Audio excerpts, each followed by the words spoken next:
তুমি এখনো পড়ে পড়ে ঘুমাচ্ছ? আজ 7টা দিন ধরে আমি তোমাকে বলছি ঘরে কোনো বাজার নেই, কিন্তু তুমি তো আমার কোনো কথাই কানে তুলছো না যে। আমার হয়েছে যত জ্বালা, এই সংসারের ঘানি টানতে টানতে আমার জীবন শেষ হয়ে গেল। আজ তুমি বাজার না নিয়ে আসলে তুমি রাতের খাবার পাবে না।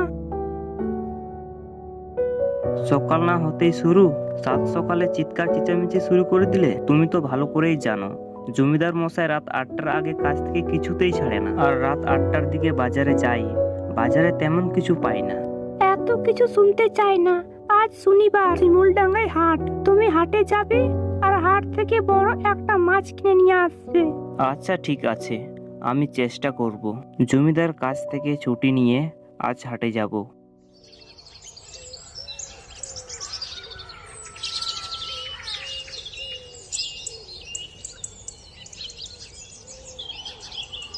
আমি রমেশ মাহাতো।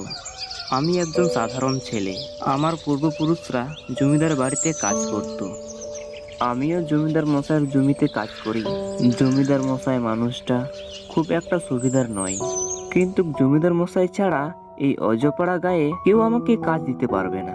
আশেপাশে 10 গ্রামে এমন কোনো ব্যক্তি নেই যে আমাকে কাজ দিতে পারবে, তাই বাধ্য হয়ে জমিদার মশাইয়ের জমিতে কাজ করতে হয়। নানান কথা ভাবতে ভাবতে একসময় জমিদার মশাইয়ের জমিতে চলে আসলাম।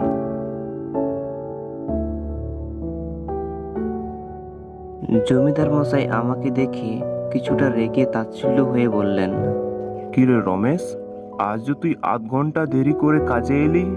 কাজ করার ইচ্ছে না থাকলে কাজটি ছেড়ে দে, তোকে তো আমি জোর করে কাজে রাখছি না। এই মানে জমিদার মশাই, এরপর থেকে দেরি হবে না। কাল থেকে আমি ঠিক সময়ে কাজে চলে আসব। দয়া করে আমাকে কাজ থেকে তাড়িয়ে দিবেন না। হয়েছে হয়েছে, যা এখন মন দিয়ে কাজ কর, যা। এই কথা বলে জমিদার মশাই সেখান থেকে চলে যায়। আমি সোখা জমিতে কোদাল কাজ করতে লাগলাম। জমিদার মশাই আমাদের গ্রামের সবচেয়ে ক্ষমতাধর ব্যক্তি, কিন্তু তিনি আমাদের বিপদে আমাদের পাশে কখনোই থাকেন না। কাজ করতে করতে একটি সময় আমি ক্লান্ত হয়ে যাই। একটু যে বসে বিশ্রাম করব তারও উপায় নেই। আজ শিমুলডাঙ্গায় হাট। জানি না জমিদার মশাই একটু আগে ছুটি দিবেন কিনা। দেখতে দেখতে বিকেল গড়িয়ে সন্ধ্যা হয়ে গেল। আমি কোনোরকম ভাবে কোদাল কাজটি শেষ করে জমিদার মশাইয়ের কাছে চলে যাই। কিরে, কাজ ছেড়ে উঠে এলি যে? মানে বাবু, আজ আমার তাড়াতাড়ি ছুটির প্রয়োজন। 7 দিন ধরে ঘরে কোনো খাবার নেই। এই নিয়ে স্ত্রী আমার সাথে খুব অশান্তি করছে। আজ শিমুলডাঙ্গায় হাট, আমি একটু হাটে যেতে চাই বাবু। বউ অশান্তি করলে তাকে বাপের বাড়ি পাঠিয়ে দে। তোদের মতো গরিবদের বাজার কিসের রে? যা পাবি তাই খাবি। এখন সময় নষ্ট না করে যা কাজ কর। জমিদার বাবুর মুখের উপর কথা বলার সাহস ছিল না আমার, তাই মাথা নিচু করে কাজ করতে চলে গেলাম। প্রতিদিনের মতোই রাত 8টার সময় কাজ থেকে ছাড়া হলো। জমিদার বাবুর বাড়ি থেকে শিমুলডাঙ্গা হাটটা প্রায় 3-4 কিলোমিটার। সাধারণত আমাদের গ্রামে রাত 8টার পর কোনো অটো বা রিক্সা পাওয়া যায় না, তাই তাড়াহুড়ো করে পায়ে হেঁটেই যেতে হবে। আমি শিমুলডাঙ্গায় হাটে যাচ্ছি। আজ গ্রামের রাস্তাঘাট একেবারেই ফাঁকা লাগছে। জানি না কেমন যেন অন্ধকার রাস্তাটা একা হাঁটতে আমার খুব ভয় করছে। হাঁটতে হাঁটতে আমি একটা সময় শিমুলডাঙ্গায় হাটে চলে আসলাম। কিন্তু কি আশ্চর্য, হাটে এসে আমি অবাক হয়ে গেলাম। হাটটা একদম ফাঁকা।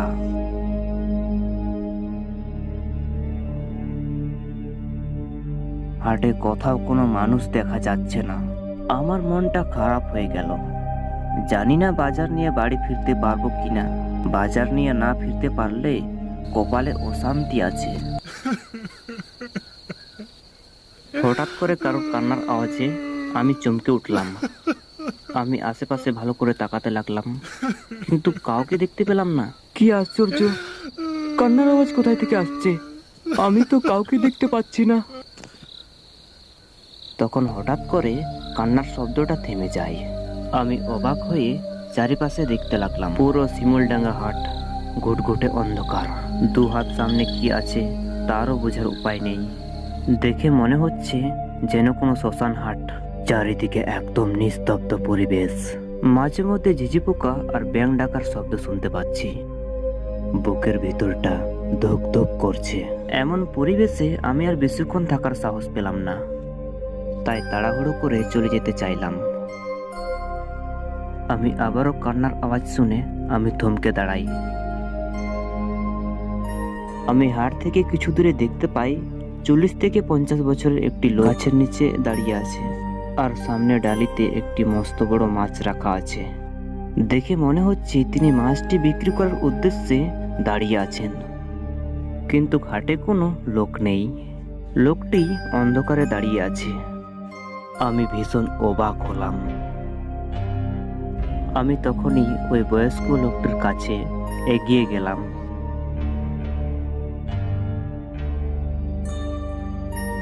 কাকা, আপনি এখানে দাঁড়িয়ে দাঁড়িয়ে কান্না করছিলেন কেন এই অন্ধকারের মধ্যে? বৃদ্ধ লোকটি আমার কথার কোনো উত্তরই দিল না। কাকা, এই মাছটিকে বিক্রি করার জন্য দাঁড়িয়ে আছেন? এত দেরি করলে কেন?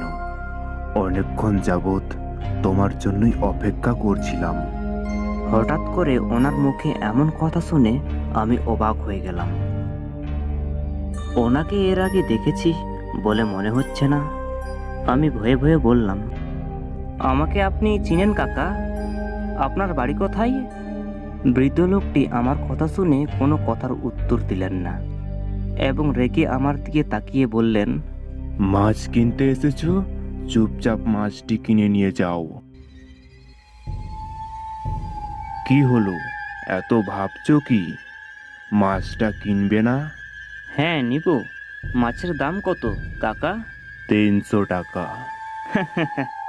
আপনি আমার সাথে মজা করছেন কাকা? এই মাছ কম করে 500 টাকা দাম হবে। হ্যাঁ, এই মাছটার দাম 300 টাকা। তুমি নিলে নাও, আর না নিলে আমাকে বিরক্ত করো না। এখনই আমার চোখের সামনে থেকে দূর হয়ে যা। লোকটির কথা শুনে লোকটিকে পাগল মনে হচ্ছিল। এনার কাছ থেকে মাছ না কিনে আমি বাড়ি যেতে লাগলাম।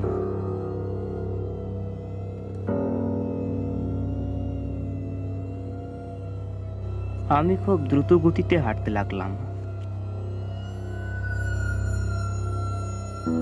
কিন্তু কি আশ্চর্য, আমি কিছুতেই শিমুলডাঙ্গা বাজারের বাইরে আমি যেতে পারছিলাম না। আমি বারবার ঘুরে ফিরে ওই লোকটির কাছে আসছিলাম। প্রথমে ভাবছিলাম আমি হয়তো অন্ধকারের পথ খুঁজে পাচ্ছিলাম না, কিন্তু আমি পরে বুঝতে পারলাম আমি কোনো মায়াজালে আটকে গিয়েছি। তখনই আমি আমার প্রচণ্ড শক্তিতে আমি দৌড়তে লাগলাম। যখনই আমি আমার প্রচণ্ড শক্তিতে আমি দৌড়াচ্ছিলাম, বয়স্ক লোকটি হঠাৎ করে আমার সামনে এসে দাঁড়ালো, আমার পথ আটকালো। দাঁড়া, কোথায় যাচ্ছিস? মাছটা কিনবি না? তখনই সেই বয়স্ক লোকটি আমার সামনে মুহূর্তের মধ্যে ভয়ঙ্কর রাক্ষসে পরিণত হয়ে যায়। সেই প্রেতাত্মাটি ভয়ঙ্কর ভাবে গর্জাতে থাকে আর বিকট ভাবে হাসতে শুরু করলো। সেই ভয়ঙ্কর প্রেতাত্মাটি দেখে আমার হাত পা হিম হয়ে গেল। আমি এখন কি করব কিছুই বুঝতে পারছি না। সেই ভয়ঙ্কর প্রেতাত্মাটি আস্তে আস্তে আমার দিকে আসতে শুরু করলো। আমি আর সেখানে দাঁড়িয়ে থাকার সাহস পেলাম না। আমি মুহূর্তের মধ্যে প্রাণপণে ছুটতে লাগলাম। সেই ভয়ঙ্কর রাক্ষসটি আমাকে ধরার জন্য আমার পিছনে ছুটতে থাকে। আমি দৌড়াতে দৌড়াতে একসময় আমি মাটিতে হোঁচট খেয়ে লুটিয়ে পড়ি। আমি সেখানেই জ্ঞান হারিয়ে ফেলি।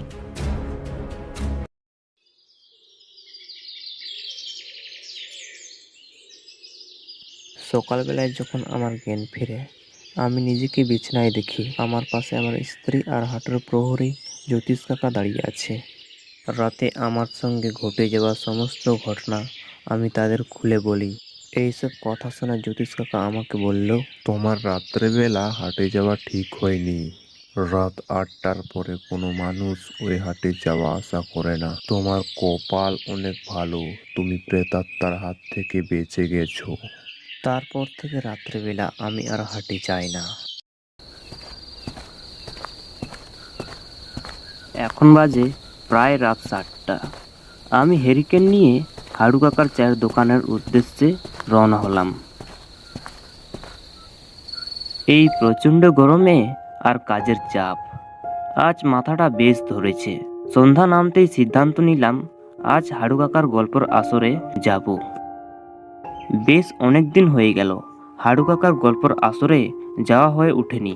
বাড়ির কাজের চাপ এতটাই বেড়ে গেছে যে এক মুহূর্তেও নিঃশ্বাস নেওয়ার সময় নেই। সারাদিন কাজ করতে আর ভালো লাগে না, কারণ বাড়িতে আমার বাবা দীর্ঘদিন ধরে ভীষণ অসুস্থ, তাই বাড়ির সমস্ত কাজ আমাকেই দেখাশোনা করতে হয়। হাড়ু কাকার চায়ের দোকানে বেশিক্ষণ থাকা যাবে না। রাত 9টা বা 10টা বাজলেই বাড়ি ফিরে আসতে হবে, কারণ বাড়িতে অসুস্থ বাবা আছে। এই গ্রামে হাড়ু কাকার চা বেশ নাম করা, আর তার সাথে হাড়ু কাকার গল্প হলেই তো আর কোনো কথা নেই। আজ অনেক দিন পর যাচ্ছি গল্প শুনতে। শুনেছি হাড়ু কাকা যা গল্প শোনায় তার সবই নাকি বাস্তবে কারোর না কারোর সাথে বাস্তবে ঘটে। হাড়ু কাকা বিভিন্ন ধরনের গল্প শোনায়, কখনো দুঃখের বা কখনো হাসির, আবার কখনো কখনো উপকারের। আমি বেশ কয়েকবার লক্ষ্য করেছি কাকা যে গল্প শোনায় তা কারোর না কারোর সাথে ঘটবেই, কিন্তু হাড়ু কাকা গল্পে কারোর নাম উদ্দেশ্য করে না। আসলে তিনি নিজেও জানেন না তার বলা গল্পগুলো কিভাবে বাস্তবে ঘটে।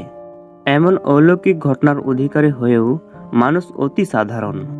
আমি হাঁটতে হাঁটতে হাড়ু কাকার চায়ের দোকানে চলে আসলাম।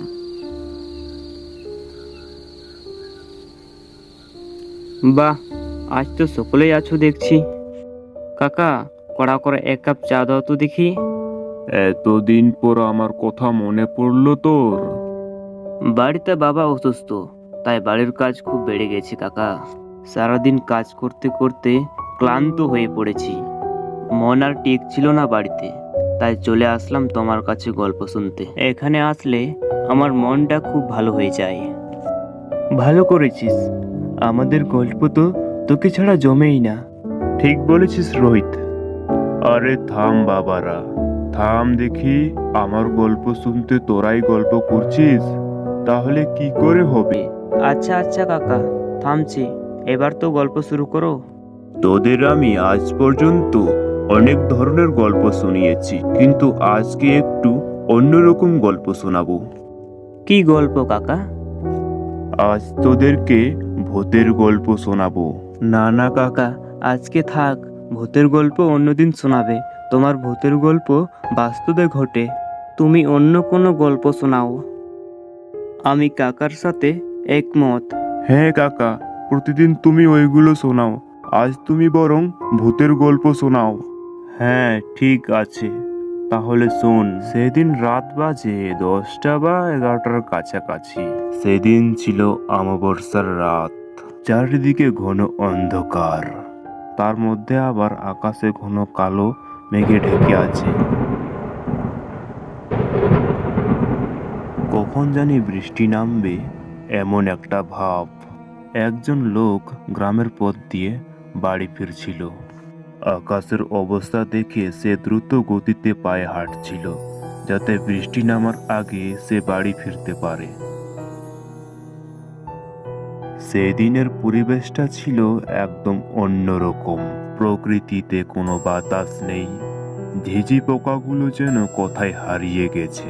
বলতে গেলে যেন সবকিছু থমকে গিয়েছে।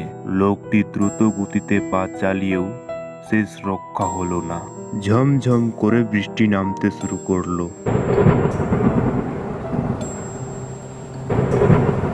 লোকটি বাড়ি ফেরার পথে পড়তো মস্ত বড় একটা বট গাছ। বৃষ্টির প্রকোপ অনেক বেশি হওয়ায় সে মনে মনে ভাবলো ওই বট গাছের নিচে আশ্রয় নিবে। রাস্তার পাশের বট গাছের নিচে দাঁড়িয়ে গেল আর বৃষ্টি থামার অপেক্ষা করতে লাগলো। কিন্তু বৃষ্টি যেন কিছুতেই থামছিল না। আর বৃষ্টির ফোঁটাগুলো বাড়তে লাগলো। হঠাৎ লোকটি তার নিজের পিছনে কারোর উপস্থিতি লক্ষ্য করলো। হাড়ু কাকার গল্প শুনতে শুনতে আমার চোখ পড়ল দেওয়ালে থাকা ঘড়ির দিকে। ঘড়িতে তাকিয়ে দেখি রাত বাজে 10:30। তখনই আমি হাড়ু কাকাকে বললাম, কাকা থাক, আমি আর গল্প শুনবো না, রাত বাজে 10টা, বাড়িতে অসুস্থ বাবা একা আছে, আমাকে এখন যেতে হবে কাকা।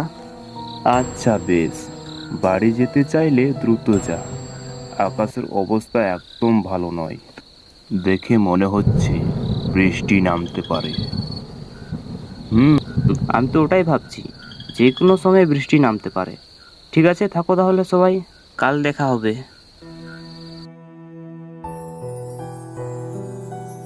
কাকার গল্পটা শোনার খুব ইচ্ছা ছিল, কিন্তু সেটা আর হলো না। সকলকে বিদায় জানিয়ে বাড়ির পথে হাঁটতে লাগলাম। হাড়ু কাকার চায়ের দোকান থেকে আমার বাড়ি 3-4 কিলোমিটার হবে। এই পথে তেমন একটা মানুষ যাওয়া আসা করে না, তাই রিক্সা বা যানবাহন পাওয়া যায় না, তাই হেঁটেই বাড়ি ফিরতে হবে। আকাশটি ঘন কালো মেঘে ঢেকে আছে।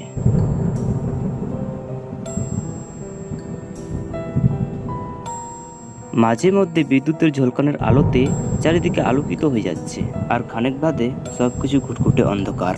হাতে একটি হ্যারিকেন নিয়ে পথ হাঁটছি। আচমকা ঝমঝম বৃষ্টি পড়তে শুরু করলো। বৃষ্টি পড়ার কারণে আমি মহা বিপদে পড়ে গেলাম। কি করব কিছুই বুঝে ফিরে উঠতে পারছিলাম না। রাস্তার পাশে ছিল মস্ত বড় একটা বট গাছ। আমি দ্রুত গতিতে হাঁটতে লাগলাম সেই বট গাছের কাছে নিচে আশ্রয় নিতে।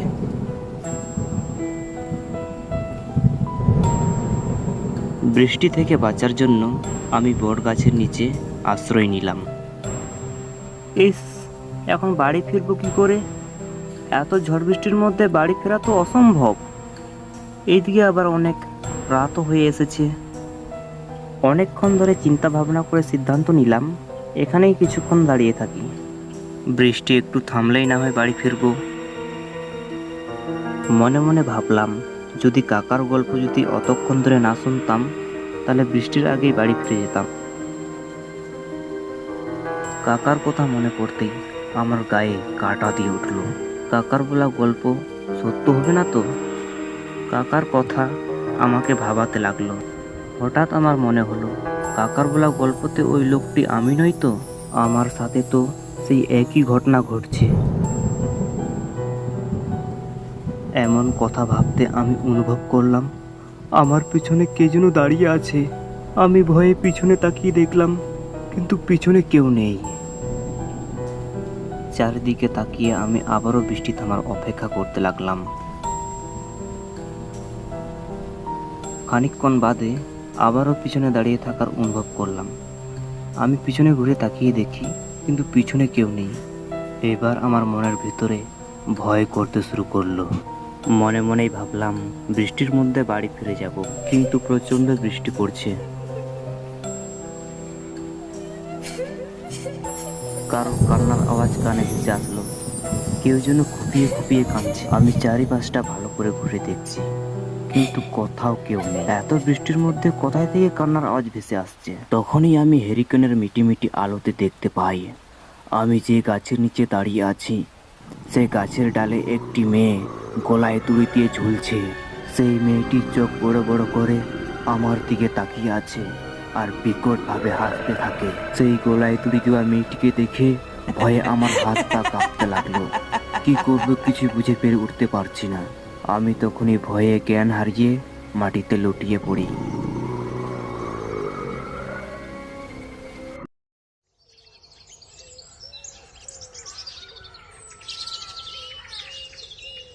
পরের দিন সকালে যখন আমার জ্ঞান ফিরে, আমি নিজেকে বিছানায় দেখি, আর আমার পাশে আমার বন্ধু রোহিত আমার পাশে বসে আছে। আমি রাতের ঘটনা সব খুলে বলি। যে কাকার বলা গল্পটি বাস্তবের সঙ্গে ঘটে যায়, সেই রাতে যা আমার সাথে ঘটলো